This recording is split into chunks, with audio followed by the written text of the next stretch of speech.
Amen. Praise the Lord. God bless you po, beloved Almira Sister, sa pinagpalang papuring awit, pagdadakila sa mga kapangyarihang pala ng ating pinamalang Kristo. At sa ating pagpatuloy, narito po tayo ngayon sa pakinig ng salita ng ating pinakamahal Panginoon. At ito po ay dadalhin ng aming beloved ordained preacher, beloved Brother Nilo D. Guzman. Amen.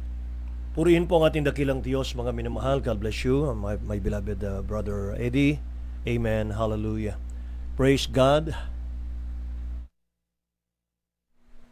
Purihin po ang ating dakilang Diyos, mga minamahal. At sa gabing ito, mga kapatid ko, tayo po ay dumako sa Ebanghelyo ng ating mahal na Panginoong Hesus. Ngunit bago pong lahat, nais kong tayo po ay dumalangin lahat, mga kapatid, sa ating dakilang Diyos. Samahan niyo po kami, mga minamahal. Dakilat mapagpala naming Ama sa langit, aming Diyos na makapangyarihan sa lahat. Mahal na Panginoon, maraming salamat o Diyos sa gintong pagkakataon muli pinagkalubos sa amin. Dakilang Diyos, narito ang mga programa. Mahal na Panginoon o Diyos, gamitin mo nawa sa gabing ito para maabot o Diyos ang aming mga kababayan.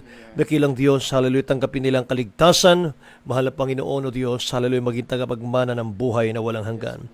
Lord God, leading prayer ang beloved Honorable Pastor Walter Estrada Almeda. Sa ganang akin naman banal, wala akong magagawa o Diyos. Ikaw ang aking naasahan. Mahal na Panginoon, samahan mo ko Diyos. Hallelujah, Lord God. Pagpalain mo kaming lahat. In the name of Jesus we pray. We bind the power of darkness right now, unbelief and doubt, hindrances, cast out in Jesus' name. In Jesus' name. Amen. Amen. Hallelujah.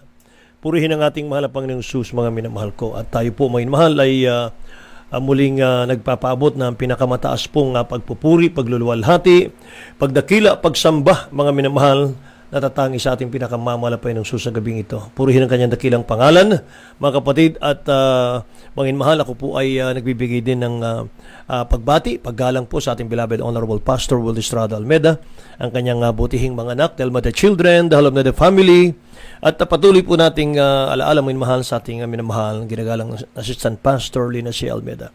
Praise God. Sa lahat po ng aking mga kamanggagawa, sa lahat po ng ating mga mangangaral, mga minamahal sa ating buong bansang Pilipinas, maging sa lawas po ng ating bansa. Sama-sama tayo mga kapatid ko sa ating aralin sa gabing ito. Purihin ang mga Panginoon, buksan natin ating mga Bible at ako po muna ang magbabasa, mga minamahal, itong ating mga talata. Sa Genesis chapter 3, verse 1 hanggang 7 po. Sabi ng Bible, mga minamahal, na ang ahas nga ay lalong tuso kaysa alinman sa mga hayop sa parang nanilikha ng Panginoong Diyos. At sinabi niya sa babae, tunay bang sinabi ng Diyos, huwag kayong kakain sa alinmang puno ng kahoy sa halamanan? At sinabi ng babae sa ahas, sa bunga ng mga punong kahoy sa halamanan ay makakakain kami, datapwat sa bunga ng punong kahoy na nasa gitna ng halamanan ay sinabi ng Diyos, huwag kayong kakain yaon, ni huwag ninyong hihipuin, baka kayo'y mamatay. At sinabi ng ahas sa babae, tunay na hindi kayo mamamatay, sapagkat talastas ng Diyos na sa araw na kayo'y kumain yaon, ay madidilat nga ang inyong mga mata, at kayo'y magiging parang Diyos na nakakakilala ng mabuti at masama. At nang makita ng babae na ang bunga ng punong kahoy ay mabuting kanin at nakalulugod sa mga mata at kahoy na mananasa upang magpapantas sa tao, ay pumitas siya ng bunga niyaon at kinain. At binigyan din niya ang kanyang asawang kasama niya at ito'y kumain. At nadilat kapwa ang kanilang mga mata at kanilang nakilalang sila'y mga hubad at sila'y tumahi ng mga dahon ng puno ng igos at kanilang ginawang panapi. Pagpalain po ng dakilang Diyos ang kanyang salita, mga minamahal, sa gabing ito. Ang title po natin, mga kapatid, ay 3 Steps of Sin. 3 steps of sin, mga minamahal. 3 hakbang ng kasalanan, mga kapatid.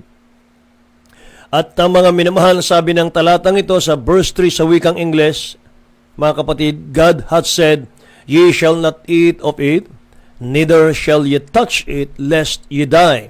Sabi ng devil, ye shall not surely die.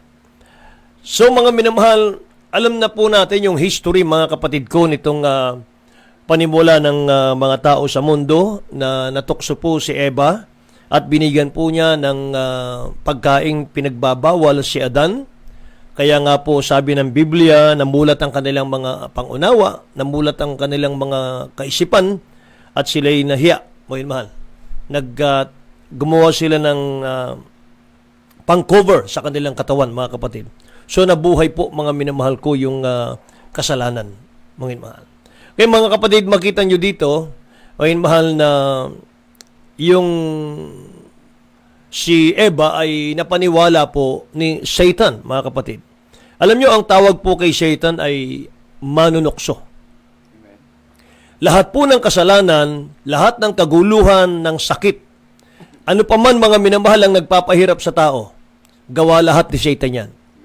Mga minamahal. So bakit walang tigil si Satan sa panunukso sa tao? Bakit mga minamahal, hindi siya tumitigil 24/7 sa panunukso sa tao?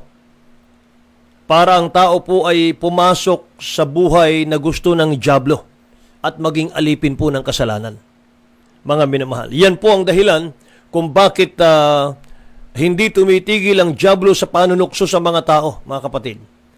Gusto ng dyablo na, mga minamahal, pumasok yung tao, mga kapatid ko, sa bagay na gusto ng dyablo.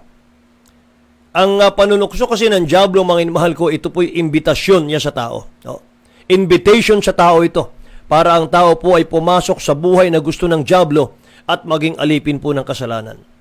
Kaya ang panunukso po ng dyablo ay invitasyon po niya sa tao para tanggihan ng tao naman ang buhay na nais ng Diyos, mga kapatid.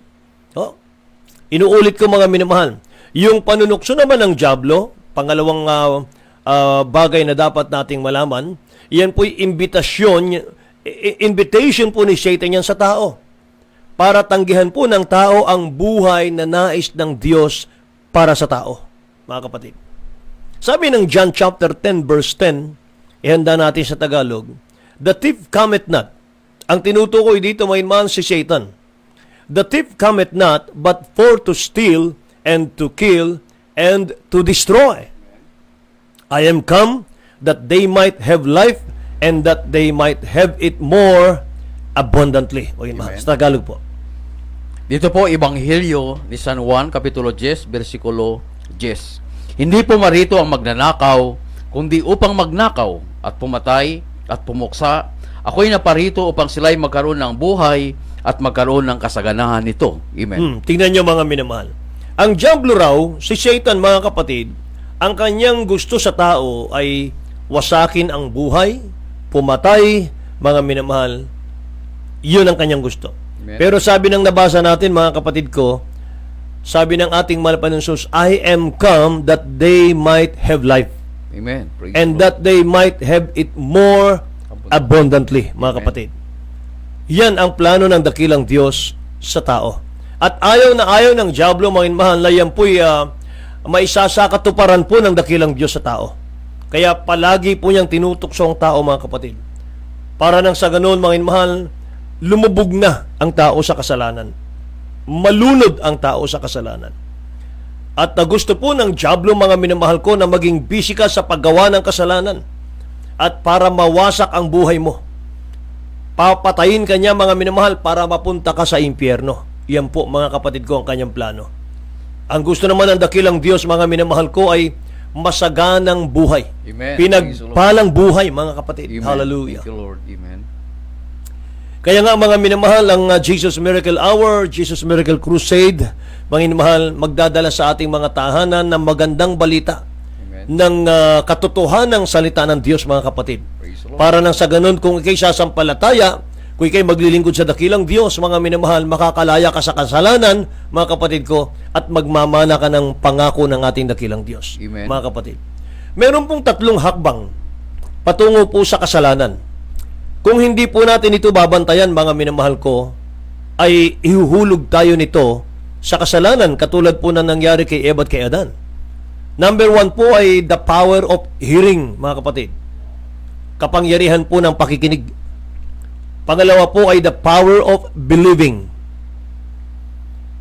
Mas naniwala si Eva, mga minamahal ko, sa ahas, sa devil, kaysa sa mga pangako ng dakilang Diyos, mga minamahal. Pangatlo po ay the power of yielding. Yung bunga, yung resulta, mga minamahal ko. Ayan. Alam nyo, dadayain ka ng kasalanan, mga minamahal. Wala pong magandang resulta ang kasalanan kundi kapahamakan, mga kapatid. At yan po'y nakita naman natin sa ating pong aralin kay Eva at kay Adan. Amen. Mga minamahal, ang sarap po pitasin nung pinagbabawal ng dakilang Diyos. Pero hindi po naisip ni Adan at Eva, mga minamahal ko, yung resulta ng kanilang gagawin. No? So buong daigdig po nahulog, mga minamahal, sa pagkakasala. At kaya nga, mga minamahal, meron tayong mga gawain ngayon. Meron tayong pag-aaral ang salita ng Diyos ngayon, mga kapatid ko, sapagkat binigyan tayo ng dakilang Diyos ng pagkakataon na muling makaahon sa kasalanan, Thank you, mga Lord. minamahal ko. Praise the Lord. Ang buhay ng dakilang Diyos ibinigay niya sa krus ng Kalbaryo. At kanya pong mga minamahal ko, naranasan ng kamatayan sa ibabaw ng krus. Para sa ating pong katubusan yan. Para sa ating pong kapatawaran, mga minamahal, na mula sa ating dakilang Diyos na buhay. Kapag hindi tayo, mga minamahal, tumanggap sa ating dakilang Diyos, hindi natin tinanggap, mga minamahal, yung kanyang pagtubos sa atin, mga kapatid. Sabi ng Romans chapter 6 verse 23, "For the wages of sin is death." Tingnan natin, mga minamahal. Dito po, Roma, Kapitulo 6, versikulo 23. Sapagkat ang kabayaran ng kasalanan ay kamatayan, datapwat ang kaloob na walang bayad ng Diyos ay buhay na walang hanggan kay Kristo Jesus na Panginoon natin. Amen. Ang kabayaran ng kasalanan ay kamatayan, mga kapatid. Kamatayan yan sa impyerno. Kaya yung power of hearing, yung believing, yung yielding, mga minamahal ko, ito po ang ginamit ng dyablo kay Adan at kay Eva, mga kapatid. Kaya nakapasok po ang kasalanan sa tao, at kaya napakaraming tao ngayon ang nasa impyerno, mga minamahal ko. No? Dahil po sa hindi po nag-ingat, mga kapatid, si Eva at si Adan.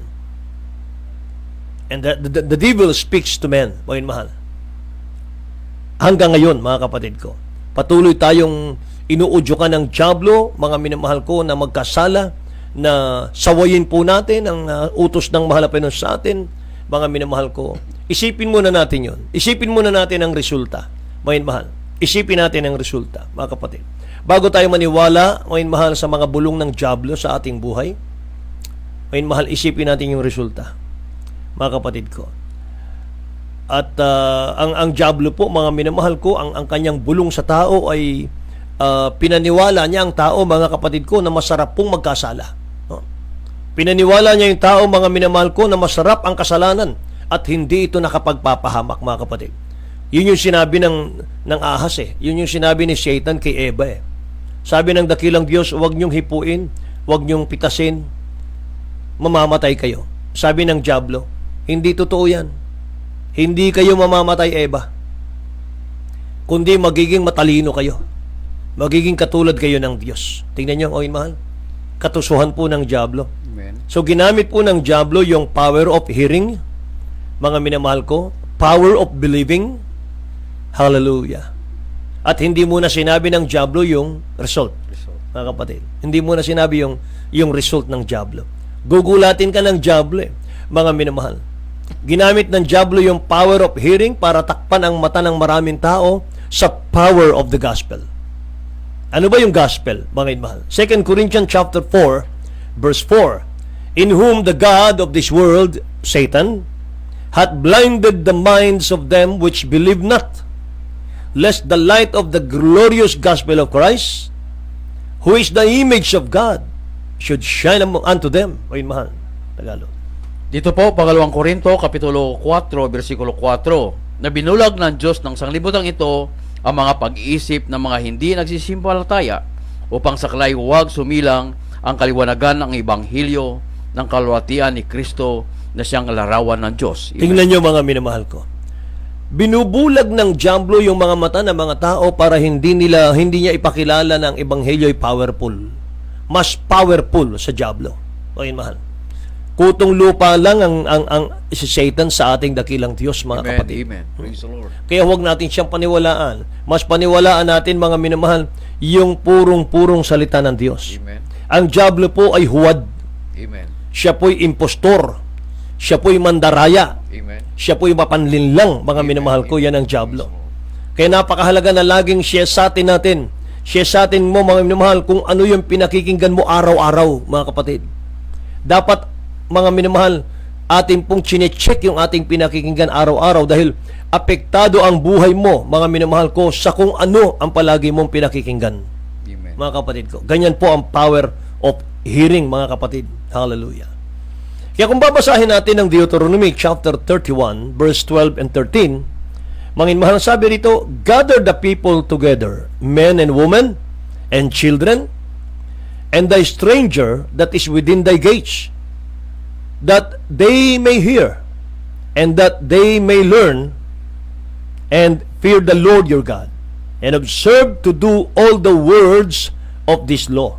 Amen. And that their children, which have not known anything, may hear and learn to fear the Lord your God, as long as you live in the land whither ye go over Jordan to possess it. Makita natin dito, mahal, ang napakahalagang, mga kapatid ko, na dapat natin gawin. Tingnan nyo, mga Tagalog. Dito po, Deuteronomio, Kapitulo 31, versikulo 12 hanggang 13. Pisanin mo ang bayan ng mga lalaki at mga babae at mga bata at ang iyong mga taga-ibang lupa na nasa loob ng iyong mga pintuang daan upang kanilang marinig at upang kanilang pag-aralan at matakot sa Panginoon mong Diyos at isagawa ang lahat ng mga salita na kautosang nito. 13 po. At upang ang kanilang mga anak na hindi nakikilala ay makakarinig at mag-aral na matakot sa Panginoon ninyong Diyos. Right. Habang kayo'y nabubuhay sa lupain na inyong pinaroonan ng inyong itinawid ang Jordan upang ariin. Amen. Purihin ang dakilang Diyos, mga minamahal. Gusto ng dakilang Diyos, mga kapatid, mas makinig tayo sa Kanya kaysa sa Diablo. Praise the Lord. Mga minamahal, ang sabi rito ay pisanin mo ang bayan Amen. at ang mga lalaki at mga babae at mga bata at ang iyong taga-ibang lupa na nasa loob ng iyong pintuan daan. Ano sa aming kasunod? Upang kanilang marinig. Yan, mga minamahal. Upang kanilang marinig, upang kanilang pag-aralan, Matakot. Amen. at para matakot sa Diyos, mga Amen. kapatid. Yun ang gusto ng mahal na Panginoon. Yung ating mga tenga, nilikha ng dakilang Diyos yan. Hindi po nilikha ni Satan yan. Amen. Kaya dapat ang pinakikinggan po natin, mga mahal, yung para sa ating pinakamamahal na Panginoon. Yung nakalulugod sa ating dakilang Diyos. Pagkatapos daw nating makinig, sabi na nabasa natin, upang kanilang pag-aralan, mga kapatid, at matakot sa Panginoong mong Diyos. So, hearing the Word of God is good for our family, Amen. mga minamahal ko. Utos ng dakilang Diyos yan maging sa ating mga anak, mga kapatid. Turuan natin silang makinig ng salita ng Diyos, mga minamahal ko. And the hearing ear, sabi ng Bible, and the seeing eye, the Lord hath made even both of them. Sabi ng Proverbs chapter 20 verse 12 yan. Sabi rito, nilikha ng dakilang Diyos ang ating mga tenga, mga kapatid. Tingnan natin. Dito po, Kawikaan, Kapitulo 20, versikulo 12. Ang nakikinig na tainga at ang nakikitang mata, kapwa ginawa ng Panginoon. Amen. Ang nakikinig na tenga at nakakakitang mata, kapwa ginawa ng mahal na Panginoon. Amen. Nilikha ng dakilang Diyos yung ating mga tenga, yung ating mga pakinig, mga mahal, para pakinggan yung katotohanan ng salita ng dakilang Diyos at hindi yung mga kasinungalingan at kasalanan, mga minamahal. Nilikha ng dakilang Diyos ang ating mga paningin, yung ating mga mata, para tingnan natin at masdan natin yung kagandahan at hindi po yung pandaraya ng Diablo, mga kapatid. Yan, mga mahal. Kaya kung titingnan mo, mga kapatid ko, yung Amos, ano po? Sa Amos makikita natin dito, mga mahal, masyadong yung chapter 8, mga kapatid. Masyadong yung calamity at yung sadness, mga minamahal, ay naramdaman po ng mga tao dun sa panahon ni Amos. Amen. Chapter 9 at chapter 8, verse 9 and 10. Dito po, Amos, Kapitulo 8, versikulo 9 hanggang 10. At mangyari sa araw na yaon, sabi ng Panginoong Diyos, na aking palulubugin ang araw ng katanghaliang tapat at aking padilimin ang lupa sa maliwanag na araw. 10 po, ang aking papalitan ang panaghoy ng iyong mga kapistahan at taghoy ng lahat ninyong awit. At ako'y maglalagay ng kayong magaspang sa lahat ng balakang at kakalbuhan ng bawat ulo. At aking gagawin gaya ng pagtaghoy ng isang bugtong na anak At ang wakas niyaon ay gaya ng mga panglaw na araw. Amen. Purihin ang dakilang Diyos, mga minamahal. Kapahamakan po, mga kapatid ko, kadustaan yung ating pong nabasa dito po sa aklat ni Amos. Oh, sabi ro ng nabasa natin, mga minamahal, palulubugin ko ang araw sa katanghalian tapat. Amen. Ibig sabihin, mga minamahal, walang matatapos na trabaho. Walang matatapos, mga minamahal, na plano mo sa buhay, mga kapatid. Sabi rito, aking padidilimin ang lupa sa maliwanag na araw. Pagpapala na yung darating sa iyo, mawawala pa mga minamahal. Karukhaan, mga kapatid, ang darating. Aking papalitan ng panaghoy ang inyong mga kapistahan. Papalitan ko ng pananangis ang inyong mga kasiyahan. Yan ang ibig sabihin. At taghoy ang lahat ninyong awit, ang sabi rito, mga kapatid ko. Dito po sa talatang 10, mga minamahal, sabi, at ang wakas niyaon ay gaya ng mapanglaw na araw. Mga minamahal ko, purihin ang ating mahal na Panginoon. Kaya mga minamahal, makita natin, mga kapatid, dito sa verse 11 and 12. Sabi ron ay, behold, the days come, saith the Lord God, that I will send a famine in the land, not a famine of bread, nor a thirst for water, but of hearing the words of the Lord. They shall wander from sea to sea, and from the north even to the east. They shall run to and fro to seek the word of the Lord, and shall not find it. May mahal. Yun yung sa galit ng dakilang Diyos, mga minamahal, sa panahon ni Amos. Mga kapatid, ang inyong mga kadalagahan ay magugutom yan, hindi gutom sa literal na pagkain, kundi sa salita ng Diyos. Amen. Mga minamahal. No? Sila'y paruot parito, sabi ng banal na kasulatan, mga minamahal. Kaya kung hindi tayo magpapahalaga sa pakikinig, mga minamahal, ng Word of God, alam niyo mga kapatid ko, mangyayari po yung verse 9 at verse 10 sa mga tao. Mga minamahal, sa mga ayaw maniwala, mga kapatid, ayaw maglingkod sa dakilang Diyos, mangyayari po yun Mga minamahal, pawang kalungkutan, kakahapisan, mga minamahal ko. Ang salita po kasi ng dakilang Diyos, mga kapatid ko, yan ang tanging pag-asa ng mundo Amen. We have no other hope outside the Word of God, mga kapatid. Kaya mga minamahal ko, iwaksin natin yung mga plano ni Satan. Ang plano po ni Satan ay magtanim siya ng binhi sa iyong kaisipan. Yung binhi na yan, mga minamahal ko, yan po yung mapanghikayat na salita, puro pabor sa dyablo. Mga minamahal, mga mapanghikayat na sila, mga pandaraya ng dyablo, minamahal. Tuturuan kanyang mag-doubt, mga kapatid ko, sa katotohanan ng salita ng Diyos. Amen. Tuturuan kanyang mag-alinlangan sa salita ng Diyos, mga minamahal.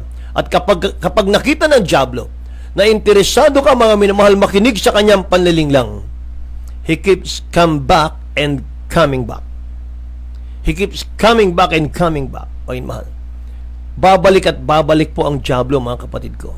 Pag nakita ng dyablo na nakikinig ka sa mga plano niya, babalikan ka niya ng babalikan, mga kapatid. Pero sabi ni St. Paul, mga minamahal ko, we are not ignorant of the devices of Satan, mga kapatid. Hindi kami hangal sa mga panlilinlang ni Satanas, sabi ni Paul.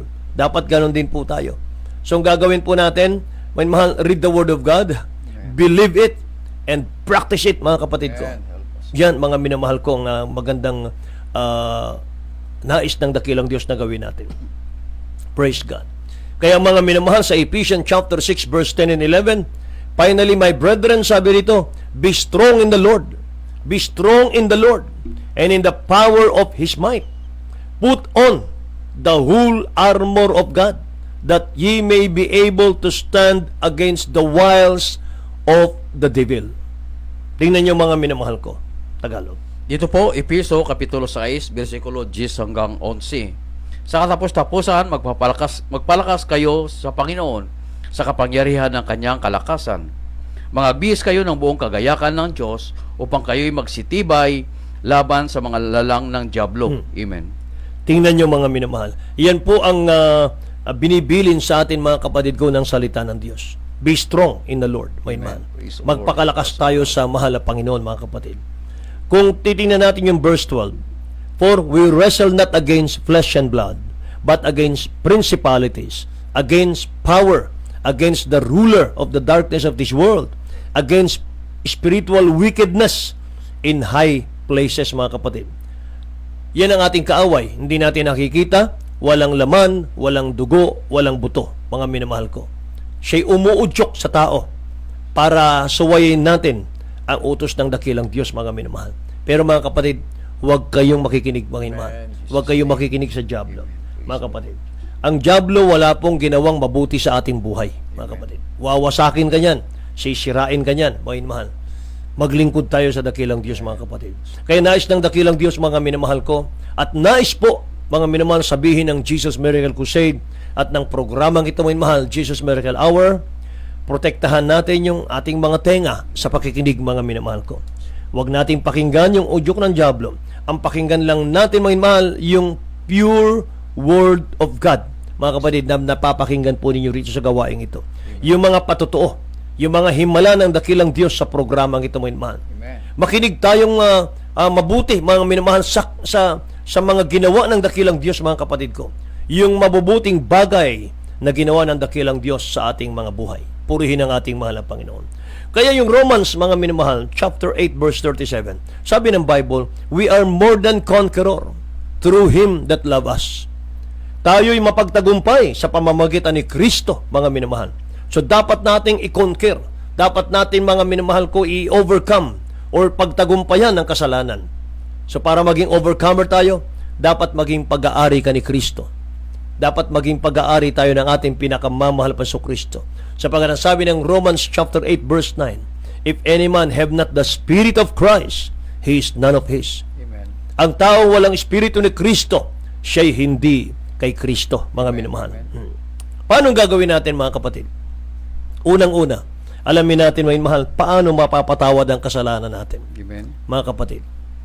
Yung minana nating kasalanan kay Eva at kay Adan.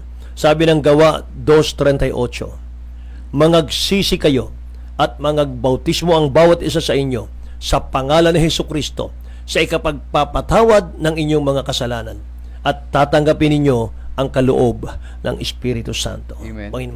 So tanggapin natin ang dakilang Diyos sa ating mga puso, mga kapatid ko. Paglingkuran natin siya. Mga minamahal, ang langit ay naghihintay sa atin, mga kapatid ko. Ang langit, mga minamahal, inihanda ng dakilang Diyos yan para sa ating lahat. Habang ating napapakinggan ng magandang awiting ito, mga mahal, ihanda natin ang ating mga puso, mga kapatid. Sino ka man, ano man ang kalagayan natin sa buhay, ano man ang estado mo sa buhay, mga mahal, kailangan mo si Kristo, mga kapatid. Hallelujah.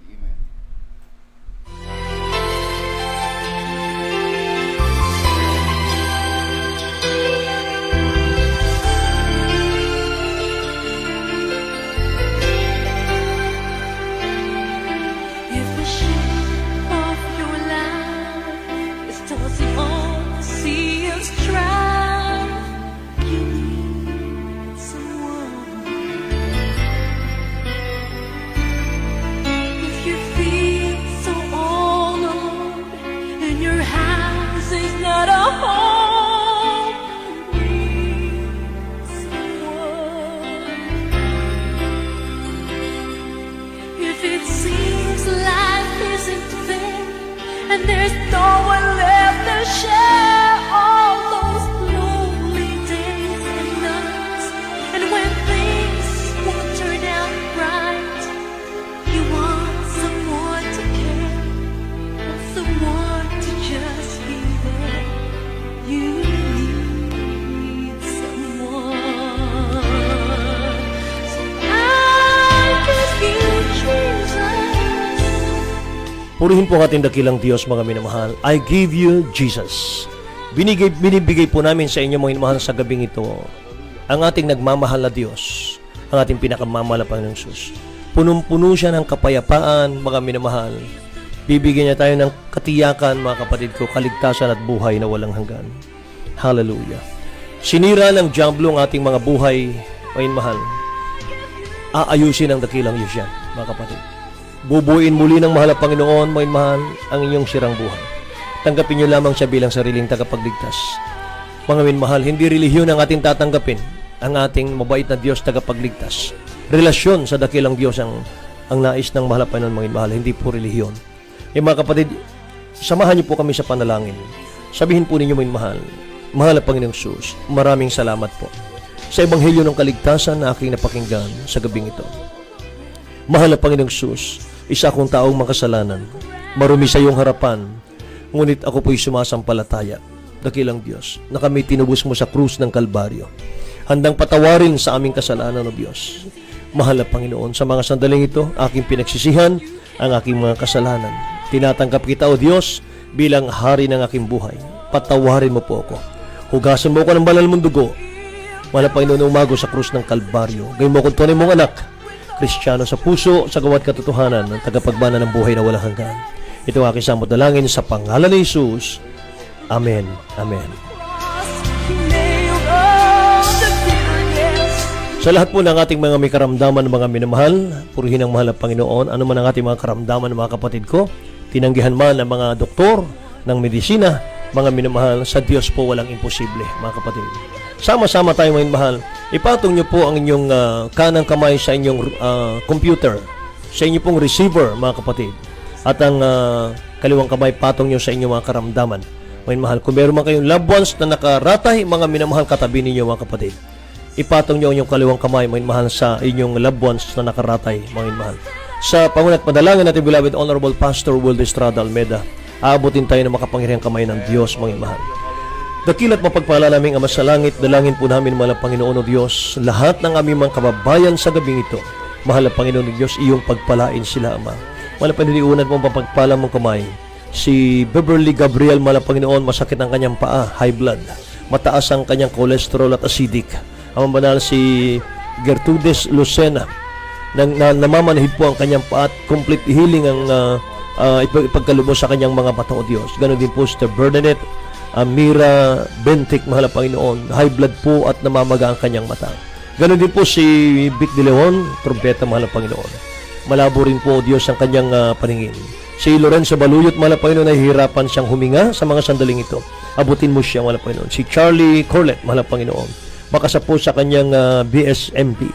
Mahal na Panginoon, ganon din po si Elizabeth Cuporado, mahal na Panginoon, maging negative ang result, mga mahal ng kanyang sputum at bumaba ang kanyang uric acid. Mahal na Panginoon, mga kapatid namin ito, Diyos, iyong hipuin, abutin, mahal na Panginoon, maging sa lahat ng mga kababayan namin, o Diyos, may mga taglay na karamdaman, mahal na Panginoon. In the name of Jesus, O God, hallelujah. Sama-sama namin sinasaway lahat ng uri ng karamdaman, cancer, leukemia, TB, diabetes, leprosy, arthritis, rheumatism, goiter, asthma, diabetes. Be healed right now in the name of Jesus. Be healed, in Jesus' name. In Jesus' name. In Jesus' name.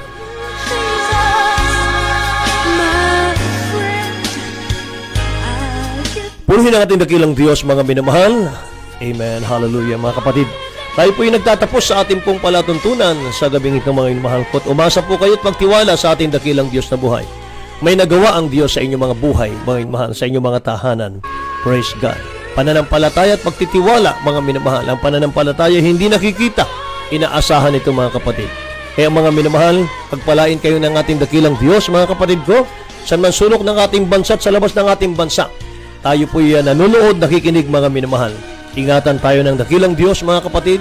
Pagpalain tayo ng mahal na Panginoon, mga minamahal. Sa ngalan po ng ating beloved Honorable Pastor Wilde Estrada Almeda, yung malingkod si Papawid, Brother Nilo de Guzman, Brother Eddie Grapani, ang ating technical side, mga minamahal, Joy Arisgado and Shinet Arisgado, Rachel P. de Guzman, nagsasabing, we love you so much, but dearest Jesus loves you more and more. God bless you all. Good night po.